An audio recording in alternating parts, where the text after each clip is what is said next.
Hola, muy buenas tardes. En esta oportunidad quien les habla es Naomi Lichardo, estudiante de la carrera de Psicología de la Universidad Privada del Norte. En esta oportunidad estamos tocando uno de los temas del curso de Teoría de Grupos con el profesor David Santos Rojas Quiñones.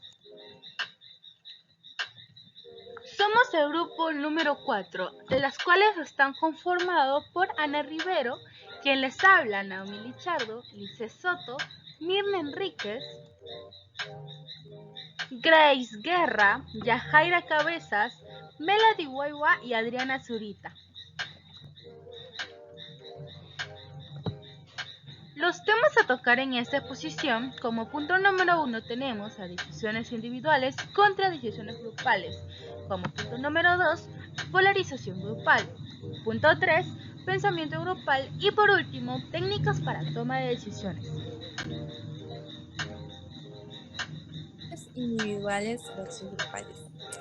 Los grupos toman decisiones, los cuales tienen importancia en los efectos que puedan producir en el grupo o las personas afectadas por la decisión.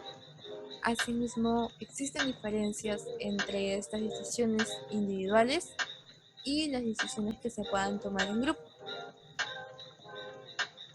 Hay estudios de comparación entre la decisión individual y grupal. Tenemos a Goodwin Watson en el año 1928. Este fue uno de los primeros estudios donde se comparaba la decisión en grupo frente a la decisión individual. Tuvo como participantes a un grupo de estudiantes quienes realizaron un test primero de forma individual, luego en grupo y finalmente de nuevo de manera individual. Al promediar los rendimientos, hubo un resultado de que 11 de los 15 grupos puntuaron por encima del nivel medio de sus componentes y 6 de los 15 grupos puntuaron más alto que el individuo que alcanzó la máxima puntuación. También tenemos el estudio de Marvin Shaw, que fue en el año 1932, y hubo individuos y grupos compuestos de 4 personas que tenían que resolver una serie de puzzles intelectuales. El resultado fue de que 3 de los 21 sujetos fueron capaces de resolver la tarea, mientras que esta fue resuelta por 3 de los 5 grupos. En base a los estudios, se presentaron conclusiones como las de Thorndike, Barlow, Foggy Johnson y Holly Williams. En el año 1938, Thorndike concluyó que el grupo es superior al individuo en la solución de problemas y en la toma de decisiones. En cambio, Barlow, en el año 1959, encontró que después de una discusión grupal, las decisiones sobrepasan tanto el promedio de las decisiones aportadas de manera individual como las respuestas del mejor miembro.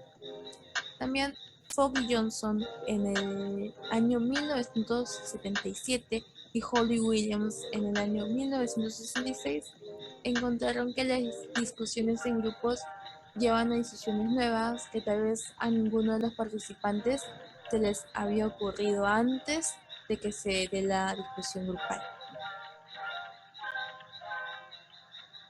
Sobre los aspectos entre la decisión grupal versus individual. Hasty, en la revisión de la investigación sobre la precisión grupal versus individual en tareas de juicio, argumenta que las características de una tarea suelen influir en el rendimiento de los individuos y grupos. Por ejemplo, en tareas de estimulación numérica, el juicio grupal es mejor que el promedio del juicio individual, mientras que en las tareas de solución de problemas, el juicio individual es mejor que el promedio del juicio grupal, ya que estos problemas en el juicio grupal hace referencia al juicio del menor miembro del grupo. Hasty concluye que el determinante crítico del rendimiento grupal es que la solución pueda ser demostrable, es decir, los grupos se desempeñan mejor en tareas con soluciones que puedan ser fácilmente demostradas y comunicadas a los miembros. Michelson indica que cuando los miembros del grupo llevan un cierto tiempo trabajando en una tarea que es importante para ellos, el rendimiento grupal a menudo sobrepasa el rendimiento del mejor miembro.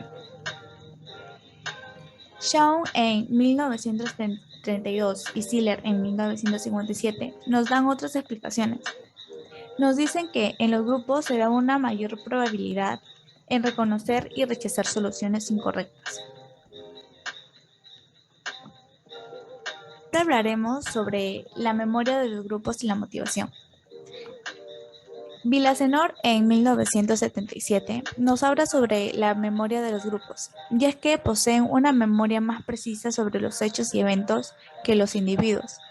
Cuando los investigadores examinan, encuentran que la memoria grupal se desempeña mejor que el promedio del sujeto y mejor que el sujeto. Sin embargo, encontramos dos grupos de colaboración y nominales, con diferentes desempeños en la memoria grupal, donde el grupo de colaboración no puede recordar tanta información como los grupos nominales, grupos cuya interacción es inactiva.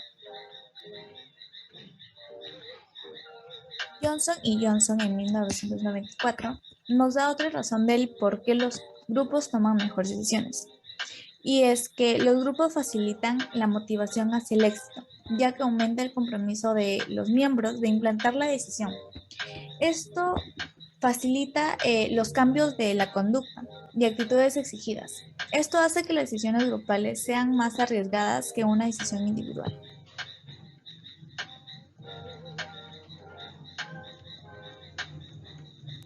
Buenas tardes, yo les hablaré sobre la polarización grupal. ¿Qué es polarización grupal? Podemos entender que es un fenómeno que puede cambiar la manera de pensar de los miembros de un mismo grupo en pro de aquella que mantiene más aceptación. También se refiere a la intensificación o el fortalecimiento de las preferencias iniciales de un grupo. En la polarización, la decisión tomada por los miembros del grupo se aleja del punto medio y se aproxima a uno de los polos del espectro de opiniones que ya existían previamente en el grupo. De acuerdo con la idea de la polarización grupal, si un individuo tiene una opinión sobre el tema, es probable que esta opinión se mejore después de una discusión sobre el tema con su grupo. Ahora hablaré sobre la polarización a través de la persuasión. Esta perspectiva se centra en las relaciones entre los miembros del grupo. El contenido de la discusión grupal es visto como irrelevante. Sin embargo, la perspectiva que explica la polarización desde la percepción considera que el principal factor causal y en algunas versiones el único es el intercambio de información y los argumentos que preceden a la decisión colectiva, lo que provoca la polarización. Por tanto, no todas las posturas que transmiten los sujetos, sino son los argumentos que emplean para defenderlas, como la calidad, la cantidad, el grado de novedad de estos argumentos desempeñan aquí un papel importante. Los principales defensores de esta postura han sido Bernstein y Vinokur en el año 1977, ya que ellos asumían que en cualquier cuestión bajo deliberación es poco probable que exista en el grupo un equilibrio de argumentos y evidencias a favor y en contra. Por supuesto, cada individuo no tendrá acceso al comienzo a todos estos argumentos y no todos los individuos del grupo serán conscientes de los mismos argumentos. Ahora explicaré sobre la polarización no es sinónimo de extremización. La polarización se refiere a la acentuación de la postura inicialmente dominante a un grupo. Aunque parezca que hablemos de una extremización de las ideas del grupo, esto no es del todo así. Por ejemplo, si separamos individualmente a un grupo de personas para que respondan preguntas acerca de un dilema, independientemente de las respuestas, cuando juntemos a los miembros del grupo para que discutan acerca de este problema, al volver a separarlos, la polarización grupal puede provocar que las respuestas de los individuos cambien y que tiendan a la postura que se ha discutido en el grupo y que más probación ha tenido. No importa que las respuestas posteriores sean individuales o anónimas, las respuestas siempre suelen cambiar. Respecto a la extremización, la polarización implica un cambio en dirección a la tendencia predominante, mientras que la extremización implica un cambio en cualquier dirección. Aunque la polarización es una modalidad, de la extremización, esta no tiene que implicar en este ámbito de que sería la polarización. Ahora les daré el paso a mi compañera para que les pueda seguir explicando sobre el tema de la polarización.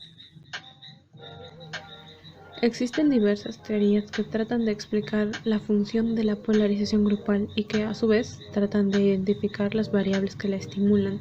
En esta oportunidad hablaré sobre un par de ellas. La primera es la teoría de la influencia normativa. Esta sostiene que las personas del grupo primero comparan sus propias opiniones e ideas con las del resto del grupo, analizan lo que el grupo valora y prefiere.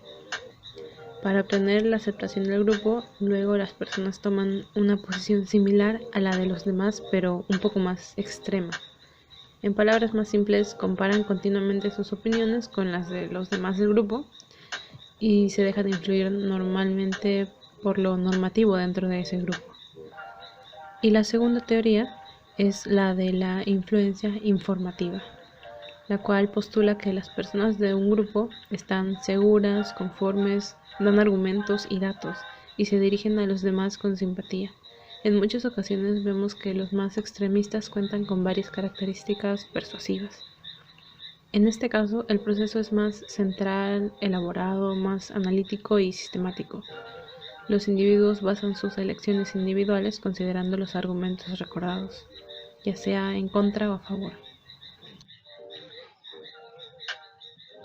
Hola, mi nombre es Mela Villadira Huayvo Miranda y en esta oportunidad les hablaré sobre el pensamiento grupal.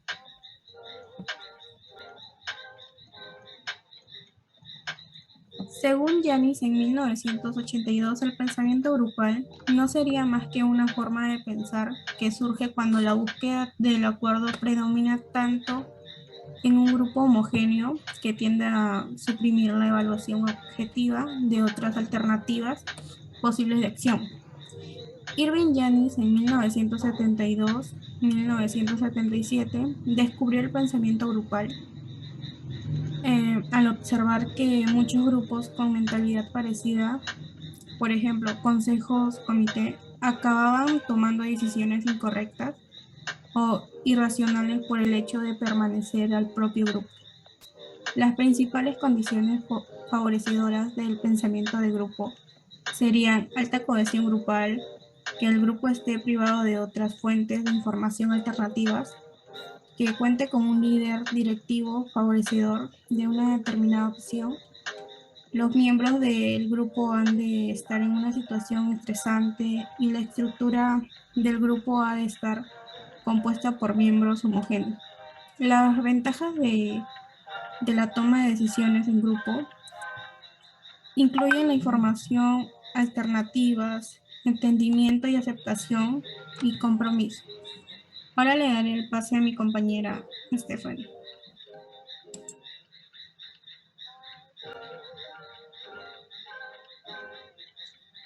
Bueno, según Turner y Pratkin de 1998, concluyen afirmando que a pesar de la escasa ambigüedad y evidencia con respecto a la validez del modelo de Janis, este sigue estimulando ideas sobre el proceso de toma de decisiones en grupo.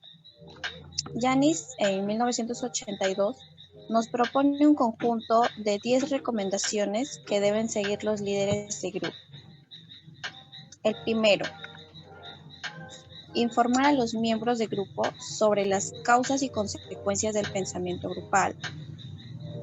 También, la adopción de un comportamiento imparcial por parte del líder sin asumir ninguna posición previa. El tercero sería utilizar la técnica del abogado del diablo para favorecer a la crítica. ¿Qué quiere decir? Bueno, el papel del abogado del diablo es una gran oportunidad para que los empleados demuestren sus habilidades de presentación y debate. Lo bien que alguien comprende e investiga temas es evidente cuando la persona presenta una buena crítica. Bueno, seguimos. La cuarta sería animar a los miembros a que expresen sus dudas y objeciones. Las 5 sería subdividir el grupo para trabajar por separado sobre el mismo tema. También tomar el tiempo necesario para investigar todas las señales de advertencia e identificar varias acciones posibles del rival. Invitar a expertos ajenos al grupo para examinar las opiniones del grupo. Después de llegar a una decisión preliminar, ofrecer una segunda oportunidad para que cada miembro exprese las dudas que tiene al respecto. También animar a los miembros a que ventilen las deliberaciones del grupo con integrantes confiables y que reporten sus reacciones. Por último sería hacer que grupos independientes trabajen de manera simultánea en la misma cuestión. Dicho modelo ha sido objeto de reformulaciones y ha dado lugar a modelos alternativos. Uno de ellos es el mantenimiento de la identidad social de Hoff 1992, que explica el proceso de pensamiento grupal como un intento colectivo por mantener una imagen positiva del grupo frente a un miedo colectivo. Eso sería todo.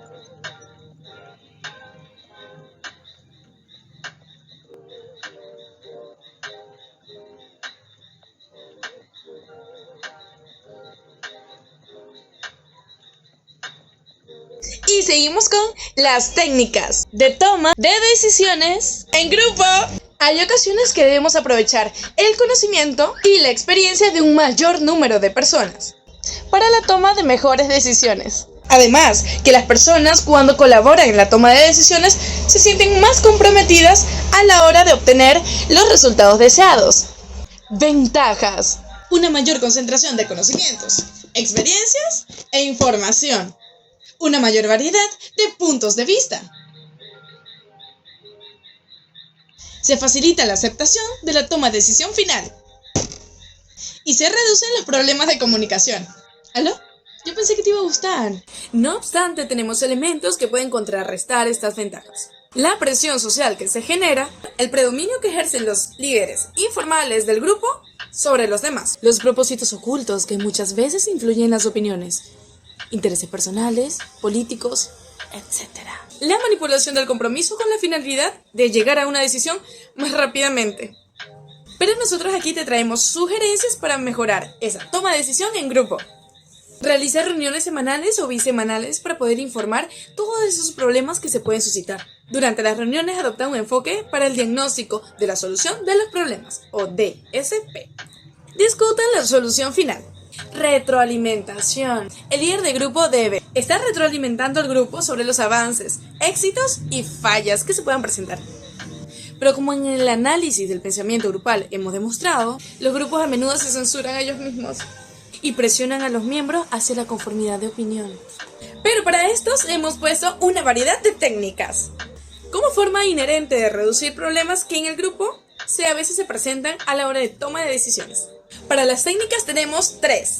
Tormenta de ideas, la técnica del grupo nominal y reuniones electrónicas. En la lluvia de ideas, el líder del grupo debe enunciar de manera clara el problema a tratar. Seguido de esto, los miembros comienzan a sugerir alternativas. No se permiten críticas y tiene que ser en un tiempo determinado. Tenemos principales reglas para esta técnica.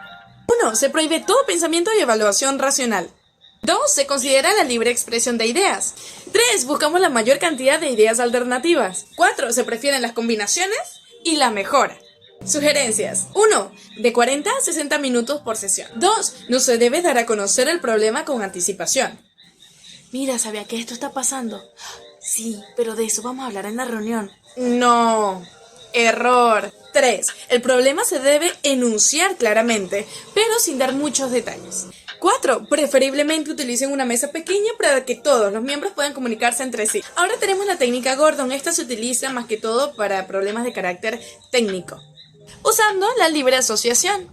Esta técnica también trabajaremos una serie de ideas que los miembros del grupo pueden proponer. Sin embargo, con esta técnica nosotros no vamos a dar el problema, simplemente vamos a dar pistas o estímulos del mismo para que los miembros del grupo puedan dar sus opciones, sus soluciones o sus alternativas.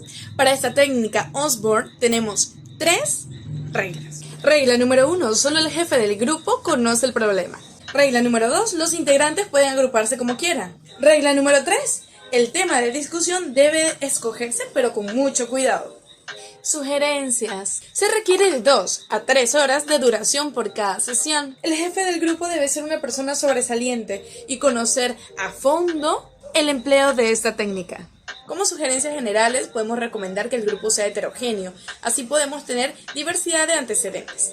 También los grupos mixtos entre hombres y mujeres resultan ser muy eficaces, sobre todo cuando se trata de analizar productos de consumo. Aunque el ambiente físico no es muy importante, lo ideal sería que el ambiente sea un lugar tranquilo y seguro para generar y fomentar la mayor cantidad de ideas posible. La técnica Delphi. Cada miembro recibe un cuestionario y debe colocar sus respuestas a cada pregunta o propuesta de las sugerencias y soluciones que tenemos. Cada miembro del grupo recibe un cuestionario al cual debe colocar sus respuestas de preguntas o propuestas de sugerencias a la solución del problema. Posteriormente, los resultados se compilan y se retroalimentan a todo el equipo. Utilizando la información resultante del cuestionario anterior, se le piden que llenen otro cuestionario. Este proceso se repite unas 4 a 5 veces hasta que reúnen toda la cantidad de información y en un consenso pueden, a medida de un mayor número de participantes, estar de acuerdo. Es muy importante también recordar que la comunicación y la toma de decisiones en grupo van de la mano. Si queremos que se dé un buen manejo de la creatividad y las decisiones del grupo, lo primero que tenemos que hacer es hacer capacitar a la gente para que mejore su habilidad de comunicación eficiente. Ok, compañeros y profesor, esto ha sido toda nuestra exposición, espero que les haya gustado. Y como le dijimos a nosotros a nuestros ex, esto se terminó.